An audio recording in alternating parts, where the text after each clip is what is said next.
ஐயா வணக்கம் ஐயா. வணக்கம் ஐயா. ஐயா இவர் எத்தனை வருஷமா சக்கரை நோயால் பாதிக்கப்பட்டிருந்தா முதல்ல இவர்கிட்ட கேட்டலாம். ஐயா வணக்கம் ஐயா. வணக்கம். உங்க பேருங்க ஐயா? பாலகிருஷ்ணன். பாலகிருஷ்ணன் ஐயா, உங்களுக்கு சக்கரை நோய் எத்தனை வருஷமா இருக்கு? எனக்கு 12 வருஷமா இருக்கு. 12 வருஷமா. எவ்வளோ டாக்டரை பார்த்துருப்பீங்க? நான் 2 டாக்டர் தான் பார்த்துருக்கேன். 2 டாக்டரை பார்த்துருக்கீங்க. அவங்க என்ன சொன்னாங்க? இது அப்படியே கண்டினியூ பண்ணுறாங்க, அவ்வளோதான். ஒரு மாதம் அதிகமாகுது, திரும்பி ஒரு கம்மியாகுது, அதுக்கேற்ற மாதிரி டோசேஜ் மாற்றுறாங்க, அவ்வளோதான். ஆனால் அது வந்து முழுமையாக ஐடியா இல்லை. காலத்துக்கும் சாப்பிடணும், அப்படியே தான் இருக்கு. லைஃப்லாம் சாப்பிடணும்னு சொன்னாங்களா? ஆமாம். சரி, ஓகே. சக்கரை நோய் வந்தபோது உடம்புல என்னென்ன பாதிப்புகள் இருந்தது? எனக்கு பாதிப்பு எதுவும் தெரில. இப்போ அப்படியே தான் இருக்கேன். எந்த பாதிப்பும் வரல எனக்கு. சரிங்க. வெயிட் மட்டும் 58 கிலோ தான், இப்போ 54 கிலோ இருக்கேன்.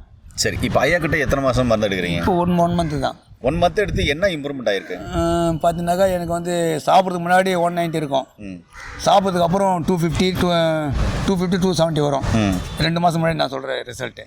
அதுக்கு முன்னாடி 350 இருந்தது, அது மாதிரி கம்மியாகிடுச்சு. இப்போ என்னடானாக்கா சாப்பிட்றதுக்கு முன்னாடி 130, சாப்பிட்றதுக்கப்புறம் 170 இருக்குது.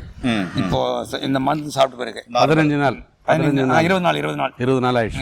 20 நாள்ல நார்மல் பண்ணிட்டீங்க? ஆமாம். ஓகே ஓகே, சூப்பருங்க ஐயா. இப்போ கண்டினியூ பண்ணிட்டு இருக்கீங்க? ஆமாம் ஐயா. சொல்லுங்க ஐயா, இவர் 13 வருஷமா சுகரா? 13 வருஷமா சுகரு. இப்போ ஒரே மாதத்தில் பார்த்தீங்க அப்படின்னு சொன்னாக்க நெல்லு கொண்டு வந்திருக்கீங்க 15 நாள்ல.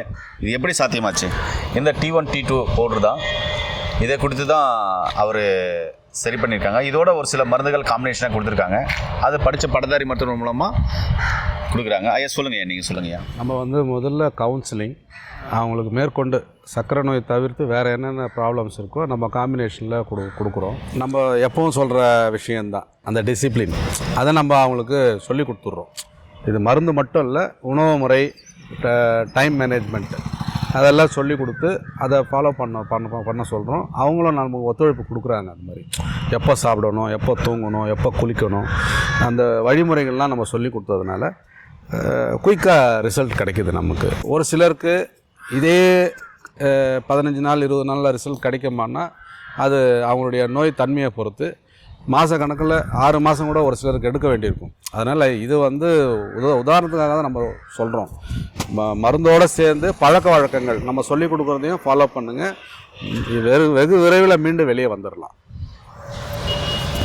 ஐயா, இப்போ நிறைய பேர் சுகர் நோயால் கஷ்டப்பட்டுருக்காங்க, சக்கரை நோயால் கஷ்டப்பட்டுருக்காங்க, இன்சுலின் போடுறாங்க, பல வருஷமாக பல மாத்திரைகள் எடுக்கிறாங்க, மருந்துகள் எடுக்கிறாங்க. அவங்களுக்கு உங்களுடைய சார்பாக நீங்கள் என்ன சொல்ல விரும்புகிறீங்க? நான் இது வந்து என் ஃப்ரெண்டுக்கு ஒரு 2 பேர்கிட்ட சொல்லியிருக்கேன். நான் இப்போ இதை சாப்பிட்டு இருக்கேன், இது ஓரளவுக்கு 270 300 இருந்தது, இப்போது 170 வந்திருக்கா அப்படின்னு சொல்லியிருக்கேன். அவங்க இன்னும் வரல, அவங்க சொல்லியிருக்கேன் என் ஃப்ரெண்டுக்கிட்ட. Okay okay okay. இப்போ சக்கரை நோயால் பாதிக்கப்பட்டவங்க நிறைய பேர் பார்த்துருக்குறாங்க இந்த வீடியோ. அவங்களுக்கு நீங்கள் என்ன சஜஷன் பண்ணுறீங்க?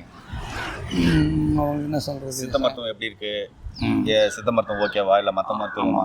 இங்கிலீஷ் மருந்து சாப்பிட்டுன்னு சொன்னாக்கா நமக்கு கிட்னி போயிடும் லாங் லைஃப் சாப்பிடும்போது. இது அப்படி கிடையாது, சைடு எஃபெக்ட்லாம் எதுவும் கிடையாது. அதனால் இது பாருங்கள் அப்படின்ற மாதிரி சொல்லியிருக்கேன். இன்னும் பதில் வரல. Okay okay. சக்கரை நோயால் பாதிக்கப்பட்ட ஐயாவும் அவருடைய ஃபீட்பேக் கொடுத்துருக்காரு, மருந்து கொடுத்தவரும் ஃபீட்பேக் கொடுத்துருக்காரு. சக்கரை நோய் உள்ளவங்களுக்கெல்லாம் இந்த வீடியோவை ஷேர் பண்ணி விடுங்க. HbA1c நார்மலான பிஃபோர் அவுட்டர் ரிப்போர்ட் நிறைய போட்டிருக்கோம், சரிங்களா? இது யாருக்காவது ஒருத்தருக்கு கண்டிப்பாக உதவும். உங்களுக்கும் மருந்து தேவைன்னா கீழே போகிற நம்பருக்கு கால் பண்ணிங்கன்னா படித்த பட்டதாரி மருத்துவமெல்லாம் கவுன்சிலிங் கொடுத்து சரியான மருந்துகளை தேர்ந்தெடுத்து கொடுப்பாங்க. நோய் நொடி இல்லாமல் ஆரோக்கியமாக வளங்க. மீண்டும் இன்னொரு அருமையான பதிவில் உங்கள் சந்திக்கும் வரை உங்களுக்கு விடைபெறும் குடும்பத்தில் உருவாக உங்கள் அன்பு சோனா ஹரிதாஸ். நன்றி, வணக்கம். வணக்கம் ஐயா.